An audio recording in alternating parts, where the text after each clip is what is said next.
Bollywood actor Ranveer Singh నటించిన 'Dhurandhar' movie రీసెంట్గా release అయి కలెక్షన్ల వర్షం కురుస్తుంది. ఈ మూవీ 10 రోజుల్లో దాదాపుగా 330 కోట్లు వసూలు చేసినట్టు సమాచారం. మన ఇండియన్ స్పై పాకిస్తాన్కి వెళ్ళి అక్కడెలా సర్వైవ్ అయ్యాడు, అలాగే టెర్రరిస్ట్ అటాక్స్ జరగకుండా ఇండియాకి ఎలా సమాచారం అందించాడో అనే స్టోరీ లైన్తో మూవీ తీశారు. ఈ మూవీ నిజంగా జరిగిన సంఘటనల ఆధారంగా తీసినట్టు సమాచారం. అయితే ఈ మూవీ తెలుగులో కూడా రిలీజ్ అవ్వబోతుందని సమాచారం. ఈ డిసెంబర్ 19 లేదా 25వ తారీఖున తెలుగులో రిలీజ్ అయ్యే ఛాన్స్ ఉందట. ఈ 'ధురంధర్' మూవీలో రణ్వీర్ సింగ్తో పాటు సంజయ్ దత్ అలాగే అక్షయ్ ఖన్నా గారు నటించారు.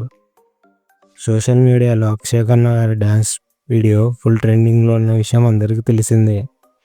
అయితే మూవీలో డ్యాన్స్తో పాటు యాక్టింగ్ కూడా అదరగొట్టారని మూవీ చూసిన ఆడియన్స్ చెబుతున్నారు.